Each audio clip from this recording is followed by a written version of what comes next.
നമ്മുടെ നെമ്മാറ പാലക്കാട് റൂട്ടിൽ സർവീസ് നടത്തുന്ന അജു മച്ചത്ത് ബസ് സർവീസിന്റെ 3 ബസ്സുകളുടെയും ഒരു ദിവസത്തെ കളക്ഷനും ജീവനക്കാരുടെ വേതനവും നാടിന്റെ തന്നെ നൊമ്പരമായി മാറിയ നോവായി മാറിയ വയനാട്ടിൽ ദുരിതമനുഭവിക്കുന്നവരുടെ പുനരധിവാസത്തിനു വേണ്ടി മുഖ്യമന്ത്രിയുടെ ദുരിതാശ്വാസ നിധിയിലേക്ക് സംഭാവനയായി നൽകുകയാണ്.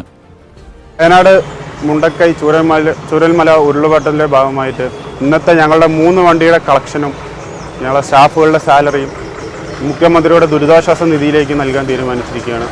അതിൻ്റെ ഭാഗമായിട്ട് ഇന്ന് നമ്മുടെ 3 വണ്ടിയിലും സഞ്ചരിക്കുന്ന യാത്രക്കാർ ബസ് ഫെയർ അല്ലാതെ കൂടുതൽ ചാർജ് മുഖ്യമന്ത്രിയുടെ ദുരിതാശ്വാസ നിധിയിലേക്ക് തന്ന് സഹകരിക്കണമെന്ന് അഭ്യർത്ഥിക്കുന്നു.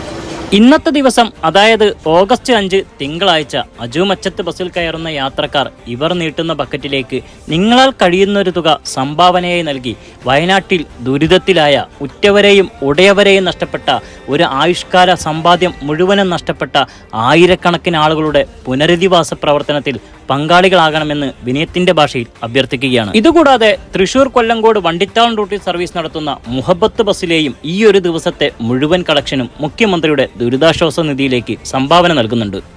ഇത്തരമൊരു സഹായഹസ്തവുമായി മുന്നോട്ട് വന്ന അജു മച്ചത്ത് ബസിന്റെയും മുഹബത്ത് ബസിന്റെയും ഓണേഴ്സിനും ജീവനക്കാർക്കും ഇവരെ സപ്പോർട്ട് ചെയ്യുന്ന മനസ്സിൽ നന്മ പറ്റാത്ത യാത്രക്കാർക്കും ഷമീർ പാലക്കാടിന്റെ ഹൃദയത്തിൽ നിന്നൊരു ബിഗ് സല്യൂട്ട്.